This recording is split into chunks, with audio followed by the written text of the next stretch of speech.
Welcome to TutorFlix.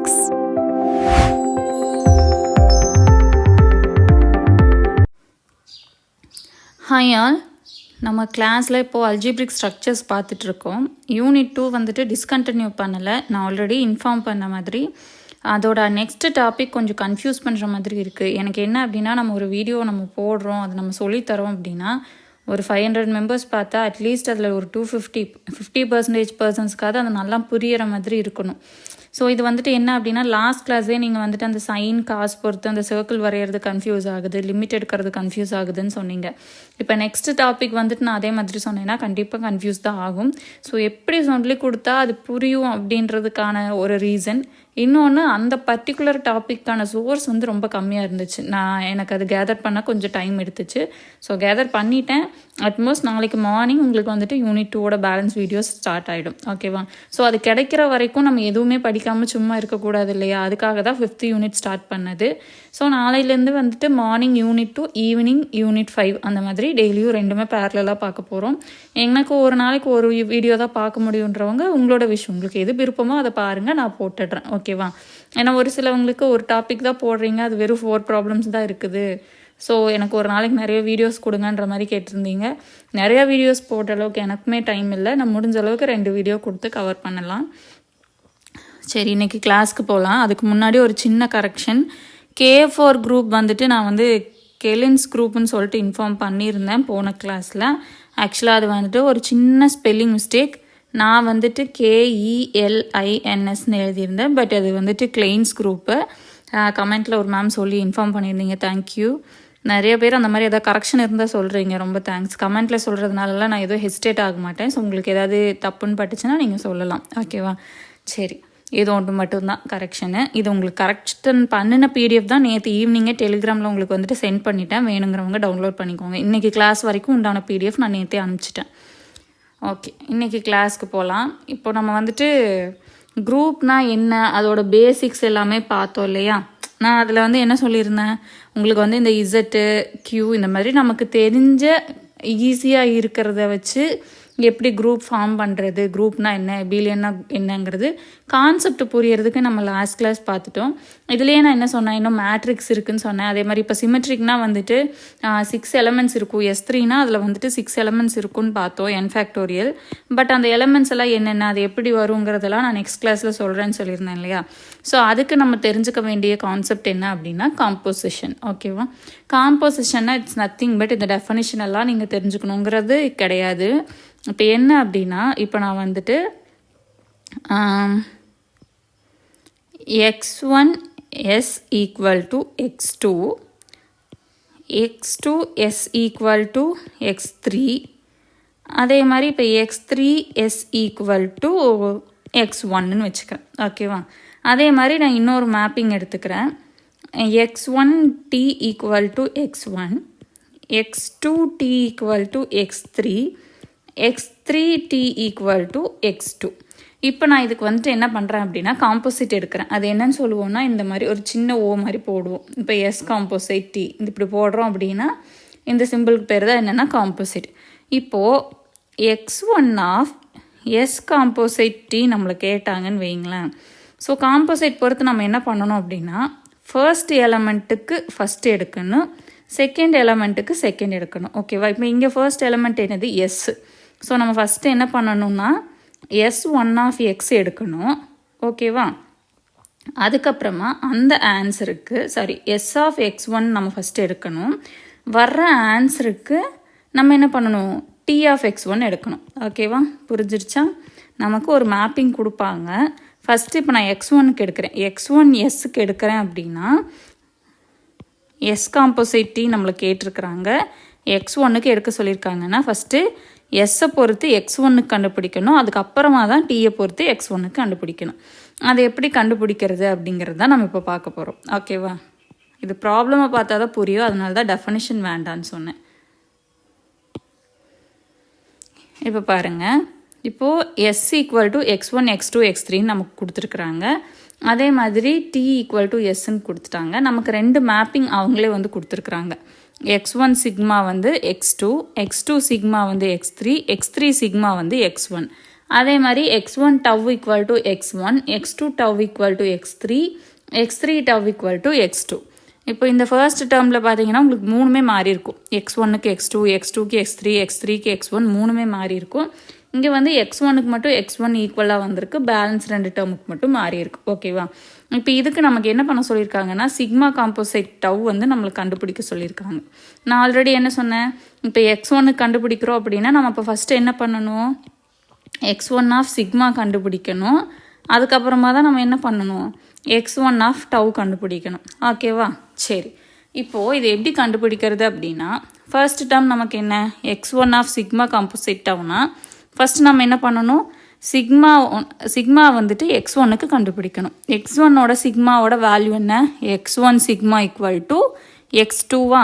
So அந்த x2வை வந்து நம்ம இப்போ எழுதிக்கிறோம். அந்த x2க்கு அடுத்தது இருக்கிற டவ்வை நம்ம வந்து கண்டுபிடிக்கிறோம். ஓகேவா? புரிஞ்சிருச்சா? சிக்மா காம்போசைட் டவ்னா ஃபஸ்ட்டு நம்ம என்ன எடுப்போம், சிக்மா ஆஃப் x1 எடுக்கணும். இங்கே x1 சிக்மாவோட வேல்யூ x2. அந்த கிடச்சிருக்கிற ஆன்சர் வேல்யூவுக்கு நம்ம வந்துட்டு என்ன பண்ணணும், டவ் வேல்யூ கண்டுபிடிக்கணும்.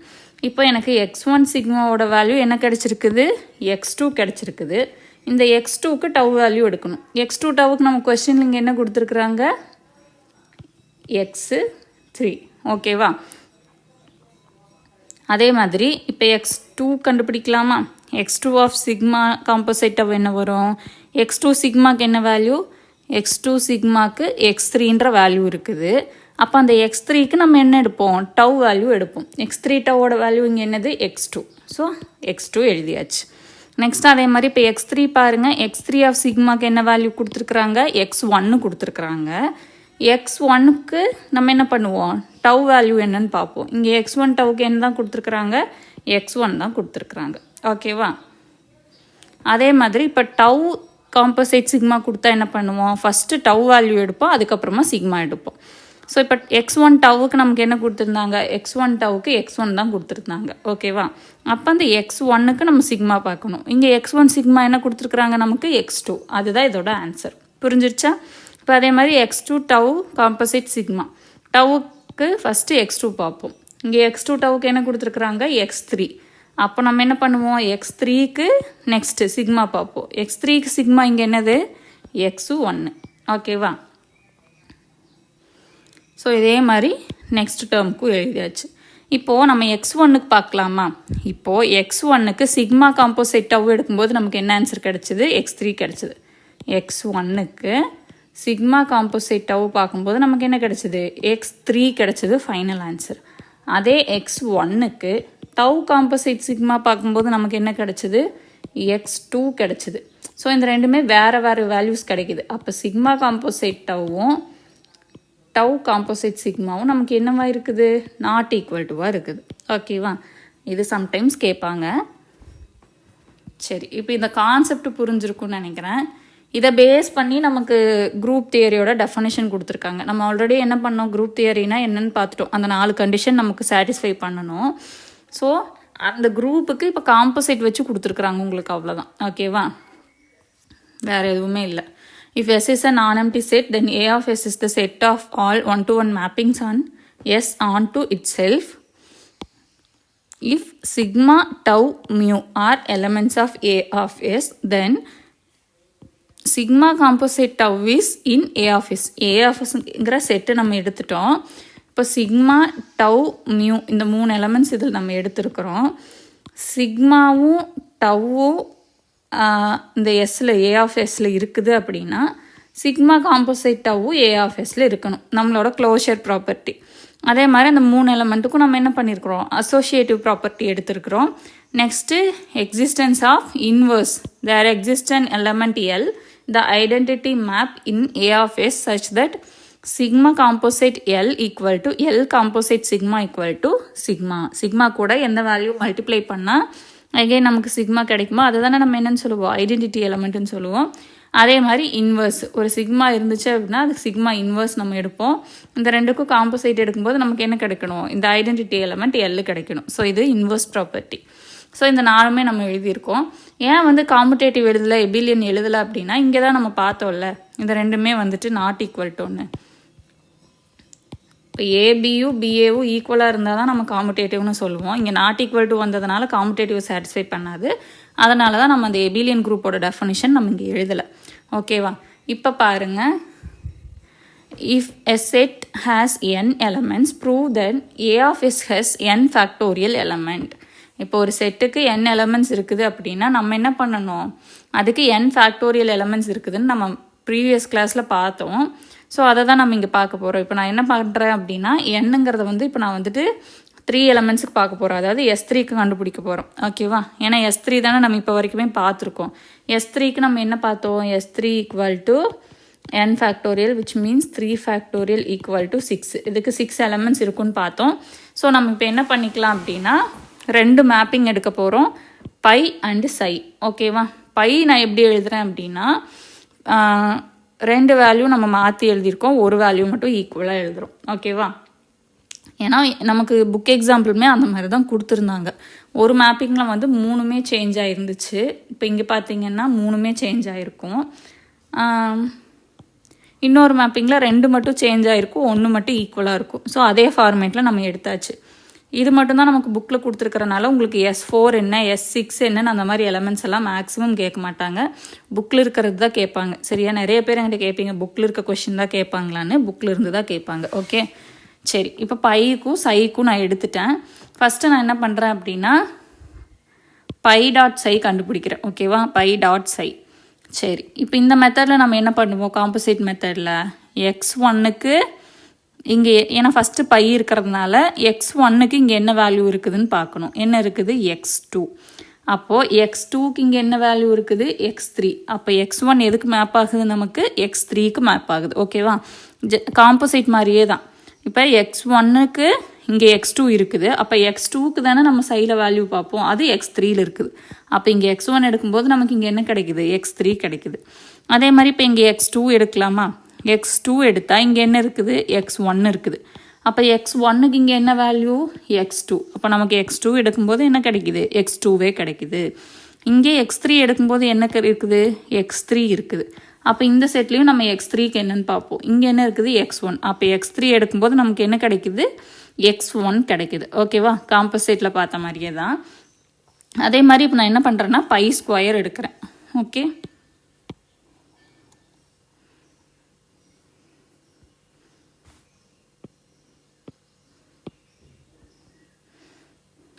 நம்ம மொத்தமாக என்ன பண்ணுவோம்னா, pi psi, pi square, psi square, pi dot psi dot pi, இதுதான் நம்ம இதை வச்சு கண்டுபிடிக்க முடியும் இல்லையா?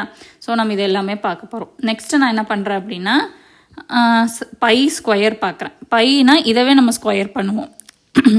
அப்போது இதவே 2 தடவை, இன்னொரு தடவை எழுதுங்க. x1 tends to x2, x2 tends to x1, x3 tends to x3. இதுவும் ஒரு பை. ஸோ இந்த 2 பைக்கும் நம்ம காம்போசிட் பண்ணலாமா? இங்கே x1 எடுத்தால் இங்கே என்ன இருக்குது, x2. அப்போ நம்ம இங்கே x2 பார்ப்போம். x2 எடுத்தால் என்ன கிடைக்குது, x1 கிடைக்குது. ஸோ x1க்கு x1 கிடைக்குது. அதே மாதிரி இப்போ இங்கே x2 பார்க்குறோம். இங்கே x2க்கு என்ன இருக்குது, x1 இருக்குது. அப்போ இங்கே x1ல என்ன இருக்குது, x2 இருக்குது. அப்போ x2க்கே மேப் ஆகுது. நெக்ஸ்ட்டு பாருங்கள், இங்கே x3க்கு என்ன இருக்குது, x3 இருக்குது. அப்போ இங்கேயும் x3க்கு என்ன தான் இருக்குது, x3 தான் இருக்குது. அப்போ x3க்கு மேப் ஆகுது. இப்படி x1 1 கூடயும் x2 கூட x3 கூட மேப் ஆச்சுன்னா அதுதான் நம்ம என்னன்னு சொல்லுவோம்னா, இதில் ஐடென்டிட்டி எலமெண்ட் ஈன்னு சொல்லுவோம். ஓகேவா? ஸோ பை ஸ்கொயரோட வேல்யூ நமக்கு என்ன கிடைக்குது, ஈ கிடைக்குது. நெக்ஸ்ட்டு சை ஸ்கொயர் அதே மாதிரி பார்க்கலாமா? சைன்னு ஒரு வாட்டி எழுதிக்கிறேன். இப்போ பாருங்கள், x1 இங்கே எது கூட மேப் ஆகிருக்குது, x2 கூட. அப்போ இங்கே x2 எது கூட மேப் ஆகுது, x3 கூட. அப்போ ஃபைனலாக x1 tends to x3. x2 இங்கே x3 கூட மேப் ஆகுது. இங்கே x3ங்கிறது எது கூட மேப் ஆகுது, x1 கூட மேப் ஆகுது. ஓகேவா? ஸோ x2 x1 கூட மேப் ஆகுது. Next x3 tends to x1. இங்கே x1 டென்ஸ் டு x2. அப்போ x3 x2 கூட நமக்கு மேப் ஆகுது. ஸோ இதோட இது சை ஸ்கொயரோட வேல்யூஸ் எழுதியாச்சு. இதே மாதிரி நான் என்ன பண்ணியிருக்கிறேன்னா, சை டாட் பை எழுதியிருக்கிறேன். சை டாட் பை எனக்கு என்ன கிடைக்குது, இங்கே நம்ம பை டாட் சை தான் எழுதியிருக்கோம். சை டாட் பை கேட்டால் நம்ம என்ன பண்ணணும், ஃபஸ்ட்டு சையில் வேல்யூஸ் எடுக்கணும். ஓகேவா? ஃபர்ஸ்ட் நம்ம என்ன பண்ணணும், சையில் வேல்யூஸ் எடுக்கணும்.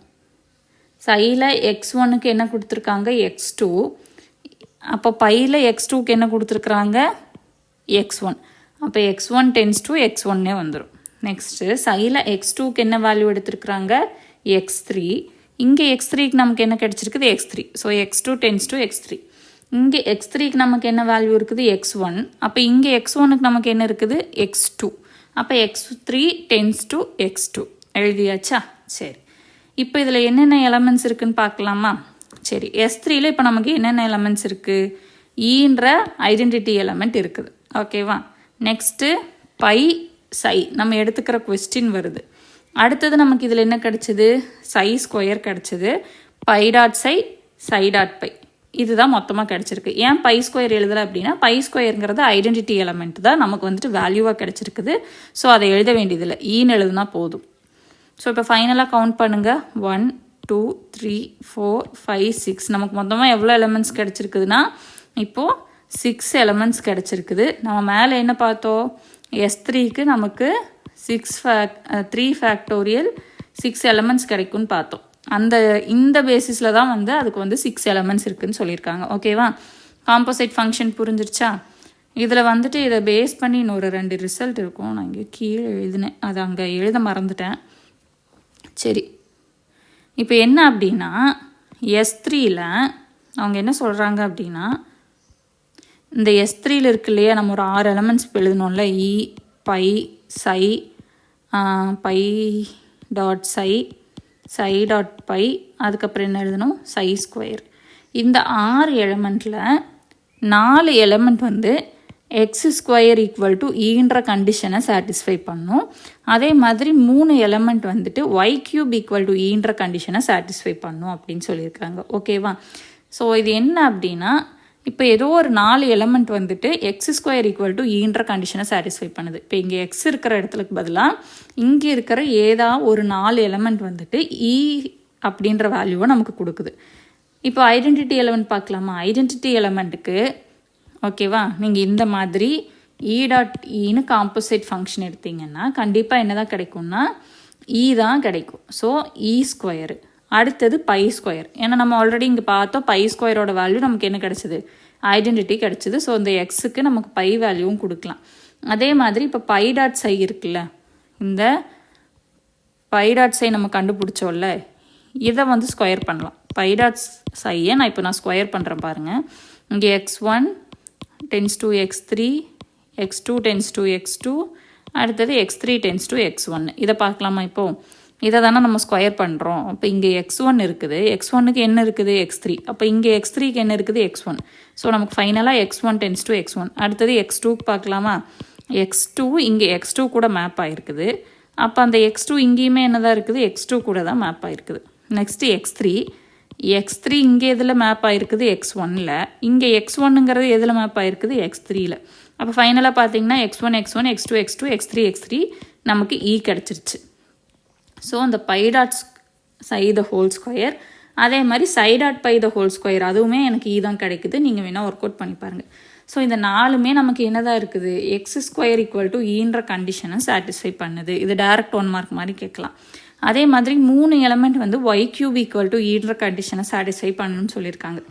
இப்போ ஈங்கிறத ஆப்வியஸாக நம்ம வந்துட்டு 3 டைம் வந்துட்டு அதுக்கு வந்து காம்போசைட் எடுக்கும்போது கண்டிப்பாக ஈயே தான் கிடைக்கும். ஸோ ஒன்று வந்து இ. அதே மாதிரி இப்போ நான் சைக்கு போட்டிருக்கேன். ஓகேவா? இந்த சை இருக்கு இல்லையா,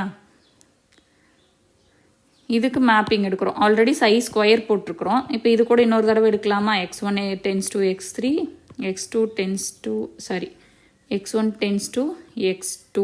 இது சை ஸ்கொயரு, அது கூட இன்னொரு தடவை சையை காம்போசைட் பண்ணலாம். அதே மாதிரி x2 tends to x3, x3 tends to x1 பார்க்கலாமா? ஃபஸ்ட்டு x1 இங்கே x3 கூட இருக்குது, இங்கே x3 எது கூட இருக்குது? x1 கூட இருக்குது. அடுத்தது x2 இங்கே x1க்கு மேப் ஆகுது, இங்கே x1ங்கிறது x2க்கு மேப் ஆகுது. இப்போ x3 இங்கே x2க்கு மேப் ஆகுது, இங்கே என்ன ஆகுது? x2ங்கிறது x3க்கு மேப் ஆகுது. ஸோ இதை 3 தடவை போடும்போது நமக்கு என்ன தான் கிடைக்குது? இ தான் கிடைக்குது. அதே மாதிரி இன்னொரு எலமெண்ட் வரும், அது என்னன்றது நீங்கள் எனக்கு வந்து கமெண்ட்டில் ஒர்க் அவுட் பண்ணி சொல்கிறீங்க. ஓகேவா? ஸோ இது வந்து ஒரு டைரக்ட் 1 மார்க் கேட்பாங்க.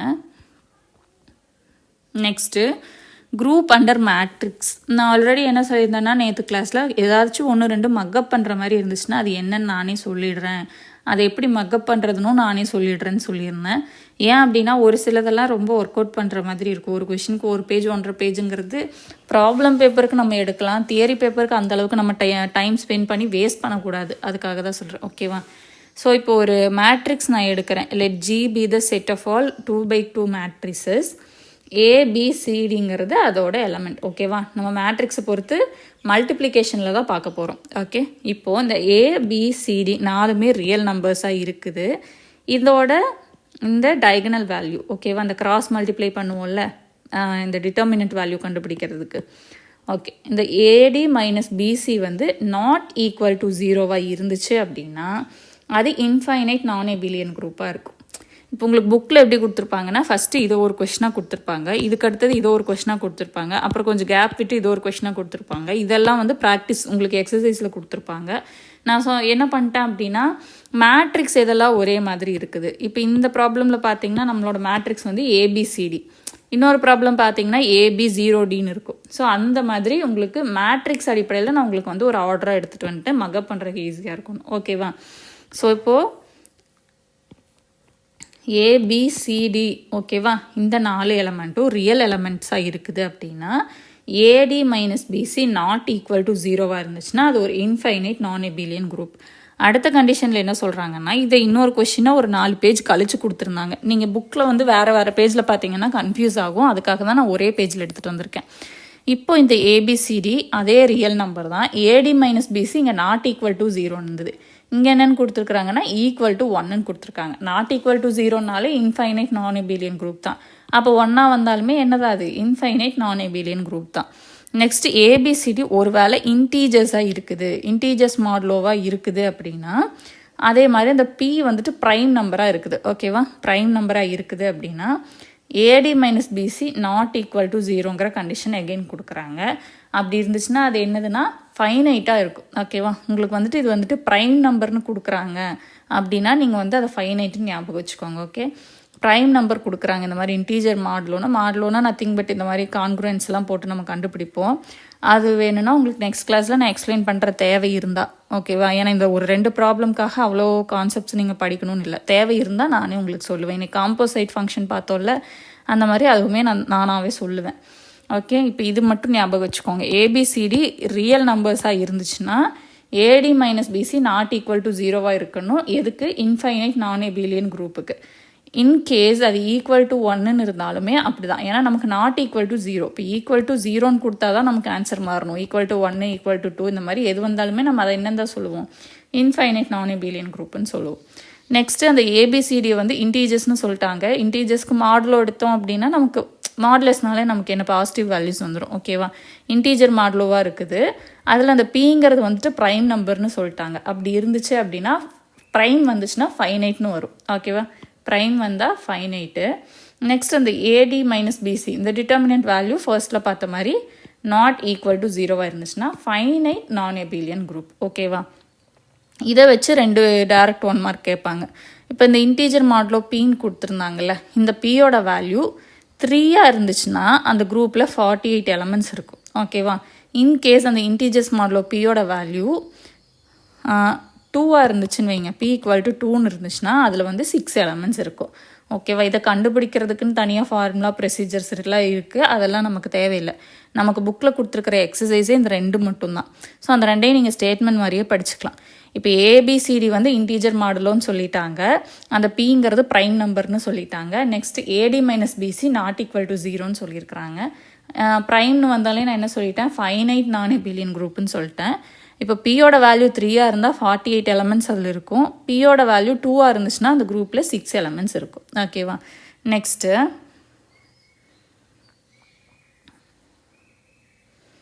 இந்த சேம் மேட்ரிக்ஸ், இந்த ABCDங்கிற மேட்ரிக்ஸில் இப்போ வரைக்கும் நம்ம பார்க்குறது வந்து ABCDங்கிற மேட்ரிக்ஸ். ஓகேவா?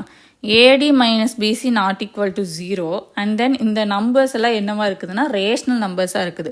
இப்போ ரியல் நம்பருக்கும் இன்டீஜருக்கும் பார்த்தோம். அடுத்தது வந்து ரேஷ்னலாக இருக்குது அப்படின்னா அது வந்துட்டு ஒரு குரூப்பை ஃபார்ம் பண்ணணும்னு கொடுத்துருக்காங்க. பட் வந்துட்டு அது ஃபைனைட்டா இன்ஃபைனைட்டாங்கிற டீட்டெயில்ஸ் வந்து நமக்கு புக்கில் இல்லை, மேக்ஸிமம் இன்ஃபைனைட்டாக தான் இருக்கும். ஓகேவா? ஏன்னா ரேஷனல்ங்கிறதே நமக்கு இன்ஃபைனைட் தான். பட் அது வந்து நமக்கு புக்கில் மென்ஷன் பண்ணல, குரூப்பாக இல்லையான்றது மட்டும் தான் நம்மளை ப்ரூவ் பண்ண சொல்லியிருக்காங்க. நெக்ஸ்ட்டு இந்த மேட்ரிக்ஸ் வந்துட்டு இப்போ எப்படி இருக்குன்னா ஏபி, இந்த கிராஸில் இருக்கிறது ரெண்டும் ஒரே வேல்யூ ஏஏ, இங்கே பிபின்னு இருக்குதா, நான் முன்னாடி மட்டும் மைனஸ். ஓகேவா, ஏபி பிஏ ஞாபகம் வச்சுக்கோங்க, இங்கே முன்னாடி மட்டும் ஒரு மைனஸ். ஸோ இந்த மேட்ரிக்ஸில் இந்த ஏபி ரெண்டுமே ரியல் நம்பர்னு சொல்லிட்டாங்க, ஆனால் ரெண்டுமே ஜீரோ இல்லைன்னு சொல்லிட்டாங்க. ஓகேவா, நாட் போத் ஜீரோ. அப்படி இருந்தால் இந்த வேல்யூ எப்படி மாறும்? இப்போ டிட்டர்மினன்ட் வேல்யூ எடுத்தோம்னா a square minus minus b square, அப்போ என்ன வரும்? ஏ ஸ்கொயர் ப்ளஸ் பி ஸ்கொயர்னு வரும், which is not equal to zero. ஓகேவா, நாட் போத் ஜீரோ. இப்படி இருந்துச்சுனாலும் அது என்னன்னு சொல்கிறாங்கன்னா இன்ஃபைனைட் எபிலியன் குரூப்னு சொல்கிறாங்க. ஸோ உங்களுக்கு ரியல் நம்பர்னு வந்துட்டாலே இன்ஃபைனைட்னு வந்துடுது. ஓகேவா, நாட் ஈக்குவல் டு ஜீரோன்னு வந்தாலே எபிலியன் குரூப்னு வந்துடுது. ஓகே, நாட் ஈக்குவல் டு ஜீரோன்னு வந்தாலே மூணுமே நமக்கு என்ன தான் வந்திருக்கு?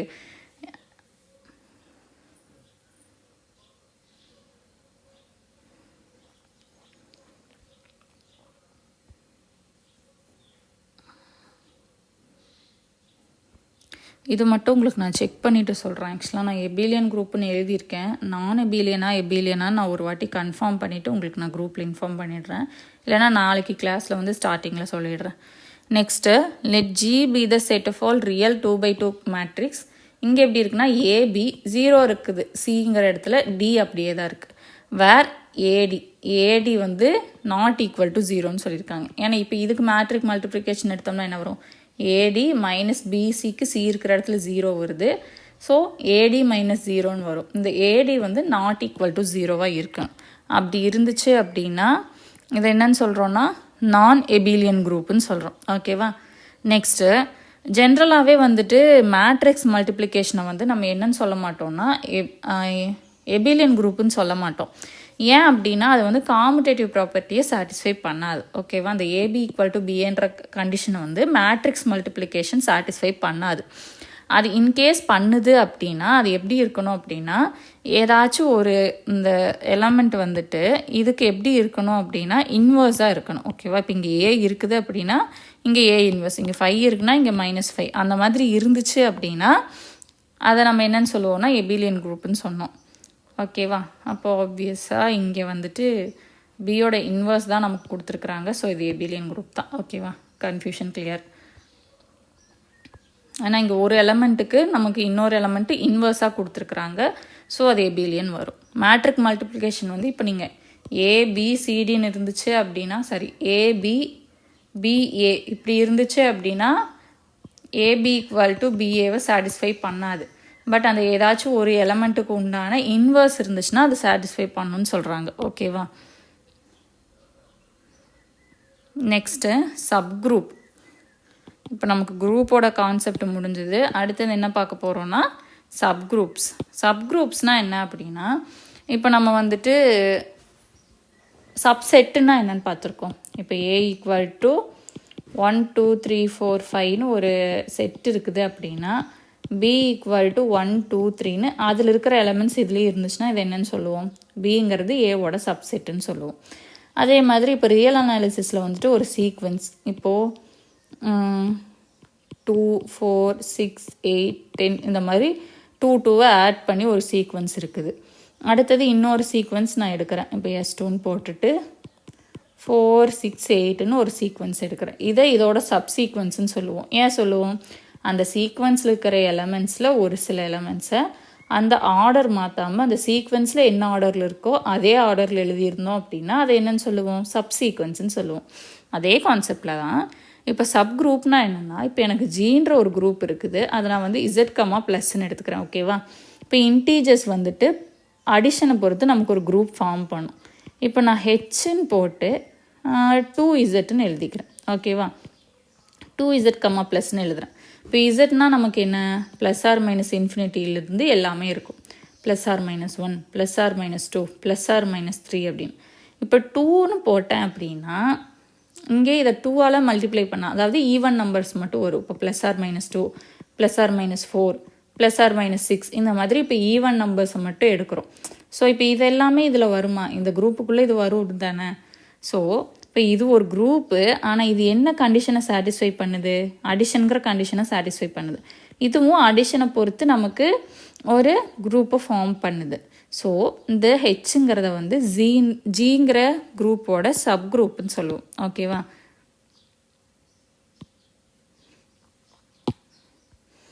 Let G be a group. ஜின்ற ஒரு குரூப் இருக்குது.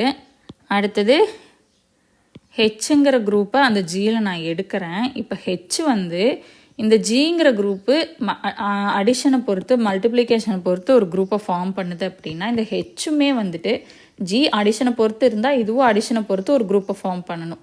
ஜி மல்டிப்ளிகேஷனை பொறுத்து ஒரு குரூப்பை ஃபார்ம் பண்ணுச்சுன்னா இந்த ஹெச்சுமே என்ன பண்ணணும்? மல்டிப்ளிகேஷனை பொறுத்து ஒரு குரூப்பை ஃபார்ம் பண்ணணும். அப்படி பண்ணுச்சுன்னா அதை நம்ம என்னன்னு சொல்லுவோம்னா சப்குரூப் ஆஃப் ஜின்னு சொல்லுவோம். ஓகேவா? ஜி எதை பொறுத்து குரூப்பை ஃபார்ம் பண்ணியிருக்குது அதை பொறுத்து ஹெச்சுமே பண்ணியிருக்கணும். இப்போ பாருங்கள், இப்போது Q, plus R, plus R, ப்ளஸ்ங்கிறது நமக்கு என்னது? Real numbers.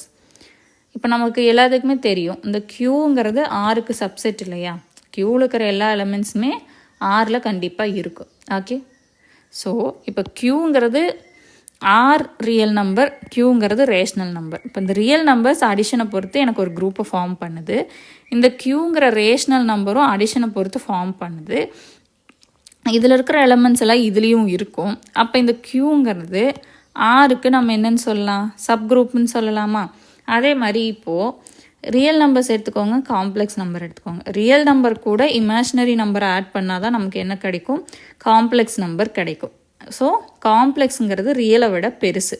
ஸோ ரியல் தான் காம்ப்ளெக்ஸுக்கு சப்குரூப்பாக இருக்க முடியும். ஸோ இப்போ எனக்கு காம்ப்ளெக்ஸ் நம்பரை வந்து அடிஷனை பொறுத்து ஒரு குரூப்பை ஃபார்ம் பண்ணுது.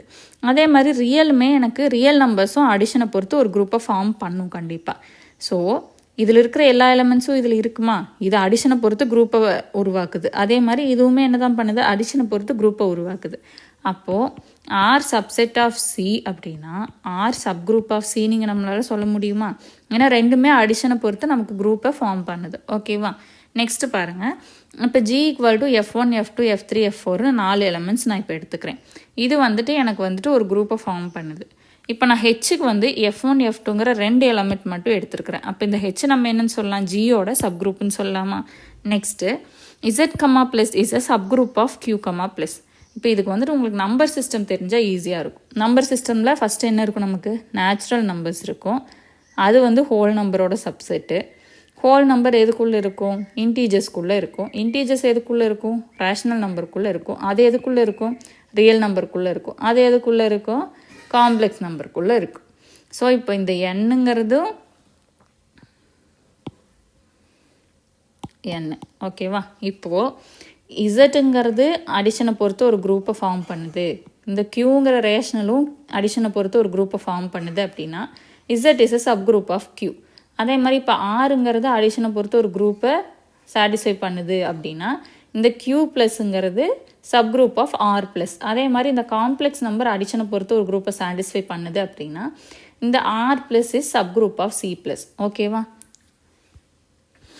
Next, if H is a subgroup of G and K is a subgroup of H, then K is a subgroup of G. இங்கே என்ன சொல்கிறாங்க அப்படின்னா இப்போ ஜிங்கிற குரூப்புக்கு ஹெச்சுங்கிற குரூப்பு ஒரு சப்குரூப்புன்னு நம்ம சொல்லியிருக்கோம். இப்போது இந்த ஹெச்சுங்கிற சப்குரூப்புக்குள்ளே நான் இன்னொரு சப்குரூப் என்ன எடுக்கிறேன்னா கே. ஓகேவா? இப்போ இதோட சப்குரூப்னா இது என்னவா இருக்கணும்? இது ப்ளஸ்ஸை பொறுத்து சாட்டிஸ்ஃபை பண்ணுதுன்னா இதுவும் ப்ளஸ்ஸை பொறுத்து தான் ஒரு குரூப்பை ஃபார்ம் பண்ணணும். அப்போ இதுவும் என்னவா தான் இருக்கணும்? ப்ளஸ்ஸை பொறுத்து சாட்டிஸ்ஃபை பண்ணால் தான் இந்த கேவை ஹெச்சோட சப்குரூப்புன்னு நம்ம சொல்லுவோம். அப்போ ஆப்வியஸாக இந்த ஹெச்சே ஜிக்குள்ளே இருக்குதுங்கிறப்ப இந்த கேவும் ஜிக்கு ஒரு குரூப்பாக இருக்குமா? அதை தான் சொல்ல வராங்க. இப்போது இந்த ஹெச்சில் நான் ஒரு சப்குரூப் எடுக்கிறேன் கேன்ட்டு. இந்த ஹெச் வந்து ஜியோட சப்குரூப்பாக இருந்தால் நான் எடுக்கிற கேவும் என்னவா தான் இருக்கும்? ஜிக்கு சப்குரூப்பாக இருக்கும்னு சொல்கிறாங்க. ஓகேவா? நெக்ஸ்ட் ஒரு lemma, a non-empty subset H of the group G is a subgroup of G if and only if A, B ரெண்டும் ஹெச்சில் இருக்குது அப்படின்னா AB மல்டிப்ளை பண்ணுறோம். ஓகேவா? A, B belongs to H அப்படின்னா ஏபியும் எதில் இருக்கணும்? ஹெச்சில் இருக்கணும், விச் இஸ் க்ளோஷர் ப்ராப்பர்ட்டி. ஓகேவா? க்ளோஷர் என்ன? ஏபி பிலாங்ஸ் டு ஜினா ஏ டாட் பியும் பிலாங்ஸ் டு ஜியாக இருக்கும் இல்லையா? அதுதான். Next, a belongs to H implies that a inverse belongs to H. ஏன்ற ஒரு எலமெண்ட் இந்த சப்குரூப்பில் இருக்குது அப்படின்னா நம்ம என்ன சொல்லுவோம்? ஏ இன்வர்ஸும் அந்த சப்குரூப்பில் இருக்கணும்னு சொல்லுவோம். ஓகேவா? ஸோ இப்போ நான் என்ன சொல்கிறேன் அப்படின்னா ஒரு குரூப் ஜிக்கு ஹெச் சப்குரூப்புன்னு சொல்லணும் அப்படின்னா கண்டிப்பாக என்னவா இருக்கணும் அப்படின்னா இந்த க்ளோஷர் ப்ராப்பர்ட்டியும் இன்வர்ஸ் ப்ராப்பர்ட்டியும் சாட்டிஸ்ஃபை பண்ணணும். இந்த ரெண்டையும் சாட்டிஸ்ஃபை பண்ணுச்சுன்னா மட்டும்தான் அதை நம்ம என்னன்னு சொல்லுவோம்னா சப்குரூப்புன்னு சொல்லுவோம். ஸோ இப்போ உங்களுக்கு ஒரு கொஸ்டின் கொடுத்து அது சப்குரூப்பான்னு ப்ரூவ் பண்ண சொன்னாங்க அப்படின்னா நீங்கள் என்ன பண்ணணும், க்ளோஷர் ப்ராப்பர்ட்டியும் இன்வர்ஸ் ப்ராப்பர்ட்டியும் அது சாட்டிஸ்ஃபை பண்ணுதான்னு பார்த்துட்டு அது சப்குரூப்பாக இல்லையான்னு நீங்கள் டிசைட் பண்ணிக்கலாம். இதை வந்து என்ன சொல்லுவாங்கன்னா 2 step டெஸ்ட் ஃபார் சப்குரூப்புன்னு சொல்லுவாங்க. ஓகேவா? Next, if H is a non-empty finite subset of group G and H is closed under multiplication, then H is a subgroup of G. இப்போ என்ன சொல்கிறாங்க அப்படின்னா இந்த ஹெச்ங்கிறது ஒரு finite subset of a group G, ஜியோட சப்செட்டாக இருக்குது. ஓகேவா? சப் குரூப்புன்னு சொல்லல, சப்செட்டுன்னு சொல்கிறாங்க. அதாவது இப்போ ஜிங்கிறது 1 2 3 4 5 இந்த 5 எலமெண்ட் மட்டும் இருக்கிற ஒரு குரூப்பாக இருக்குது அப்படின்னா ஹெச்ங்கிறது இப்போ 1 2 3ங்கிற ஒரு ஃபைனைட் செட்டாக இருக்குது. இந்த குரூப்பில் இருக்கிற எலமெண்ட்ஸை மட்டுமே தான் இந்த ஹெச்லேயும் இருக்குது. ஓகேவா? ஹெச்ங்கிறது ஒரு ஃபைனைட் சப்செட் ஆஃப் ஜியாக இருக்குது. ஓகேவா? இந்த ஹெச்ங்கிறது ஜிக்குள் இருக்கிற ஒரு எலமெண்ட்ஸை மட்டும் எடுத்துருக்குது அண்ட் இது வந்துட்டு ஒரு ஃபைனைட்டாக இருக்குது அப்படின்னா க்ளோஷர் ப்ராப்பர்ட்டியை வந்துட்டு மல்டிப்ளிகேஷனை பொறுத்து சாட்டிஸ்ஃபை பண்ணாலே அதை என்னன்னு சொல்லுவோம்னா சப்குரூப்புன்னு சொல்லிடுவோம். இங்கே மேலே வந்துட்டு இந்த ஹெச்ங்கிறது ஃபைனைட்டாக என்னங்கிறது நமக்கு சொல்லலை. அப்படி இருந்துச்சு அப்படின்னா நம்ம இந்த 2 ஸ்டெப் போகிறோம். இங்கே என்ன சொல்கிறாங்கன்னா ஃபைனைட்டுன்னு சொல்லிட்டாங்க. ஸோ ஃபைனைட்டாக இருந்துச்சு அப்படின்னா அதை என்னன்னு சொல்கிறாங்க அப்படின்னா க்ளோஷரை மட்டும் சாட்டிஸ்ஃபை பண்ணால் போதும் மல்டிப்ளிகேஷனை பொறுத்து. அப்படி இருந்தாலே அதை நம்ம வந்துட்டு சப்குரூப்புன்னு சொல்லலாம் அப்படின்னு சொல்கிறாங்க. இதை வந்து 1 step டெஸ்ட்டுன்னு சொல்லுவோம் ஃபார் சப்குரூப். ஓகேவா? இதுக்கும் மேட்ரிக்ஸை வச்சு நமக்கு ஒரு எக்ஸாம்பிள் இருக்குது. இப்போ ஏபிசிடி இப்படி இருக்குது ரியல் மேட்ரிசஸ். ஓகேவா? அதே கண்டிஷன் தான் நாட் ஈக்குவல் டு 0. அடுத்தது இதுக்கு ஹெச் எடுக்கிறோம் AB0Dன்னு. ஓகேவா? இந்த ABCD 4மே இதுக்குள்ளே தான் இருக்குது. இதில் சியை விட்டுட்டு இந்த AB0D மட்டும் எடுக்கிறோம். ஓகேவா? இது என்ன கண்டிஷன்னா AD நாட் ஈக்குவல் டு 0.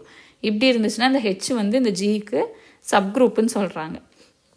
அடுத்தது இந்த சப்குரூப் ஹெச் இருக்கு இல்லையா, இப்போ இதுக்கு நான் வந்துட்டு இன்னொன்று எடுக்கிறேன் கேன்னு சொல்லிட்டு இந்த ஹெச்சோட சப்குரூப் எடுக்கிறேன்.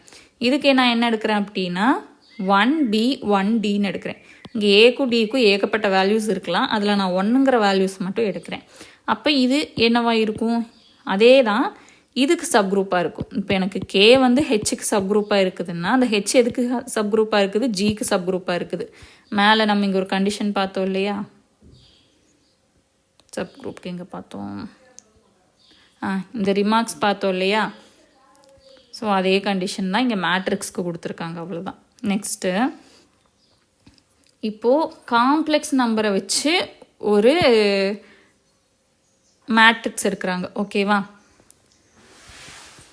let G be the group of all non-zero complex number a plus bi. இதில் ஏவும் பியும் ரியல் அண்ட் ரெண்டுமே நாட் ஜீரோ. ஓகேவா? ரெண்டுமே ஜீரோ கிடையாது. அண்டர் மல்டிப்ளிகேஷன் அண்ட் அந்த ஹெச்சோட கண்டிஷன் என்ன கொடுத்துருக்குறாங்க அப்படின்னா a plus bi belongs to G. ஓகேவா? ஹெச்சுங்கிற ஒரு இப்போ ஜிங்கிற ஒரு குரூப் இருக்குது. இப்போ நான் ஹெச்சுங்கிற ஒரு குரூப் வந்து நான் எடுக்கிறேன். அந்த குரூப்பில் இருக்கிற எலமெண்ட் வந்துட்டு ஏ ப்ளஸ் பிஐங்கிற ஃபார்மேட் இருக்கும். இந்த ஏவும் பியும் எதில் இருக்குன்னு சொல்கிறாங்கன்னா இந்த ஜியில் இருக்குன்னு சொல்கிறாங்க. ஓகேவா?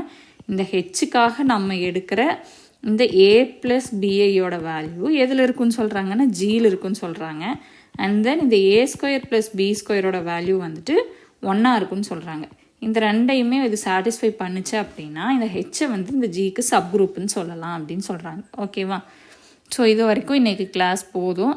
ஏதாச்சும் டவுட் இருந்ததுன்னா கமெண்ட் பண்ணுங்கள். இந்த குரூப் அண்டர் மேட்ரிக்ஸுங்கிறது நீங்கள் கம்ப்ளீட்டாக இந்த மாதிரி மக்கப் பண்ணிக்கோங்க. இந்த நான் உங்களுக்கு வந்து அப்படியே குரூப்பில் அனுப்பிச்சிருக்கேன், மக்கப் பண்ணிடுங்க. ஏன்னா இதெல்லாம் போட்டு பார்க்குறீங்க அப்படின்னா ஒன்றுக்கும் 4-5 பேஜ் போடணும். அவ்வளோ ரிஸ்க் எனக்கு வேண்டான்னு நான் நினைக்கிறேன். ஏன்னா நார்மலாகவே நம்ம மேட்ரிக்ஸ் மல்டிப்ளிகேஷன் போட்டோன்னா ஸ்டெப் பை ஸ்டெப்பாக போய்கிட்டே இருக்கும். ஸோ அவ்வளோ ரிஸ்க் வேணாம். இது மக்கப் பண்ணிட்டீங்கன்னா பெட்டர். இல்லை போட்டு பார்க்கணுன்னா போட்டு பார்த்துக்கோங்க. ஓகேவா? டவுட்ஸ் இருந்துச்சுன்னா கமெண்ட் பண்ணுங்கள். வீடியோ பிடிச்சிருந்ததுன்னா லைக் பண்ணுங்கள், கமெண்ட் பண்ணுங்கள், ஷேர் பண்ணுங்கள். இதே மாதிரி இன்னும் வீடியோஸ் நம்மளோட UGTRB கிளாஸ்லாம் பார்க்கணும் அப்படின்னா ரெகுலராக கிளாஸை ஃபாலோ பண்ணுங்கள். ஓகேவா? தேங்க்யூ.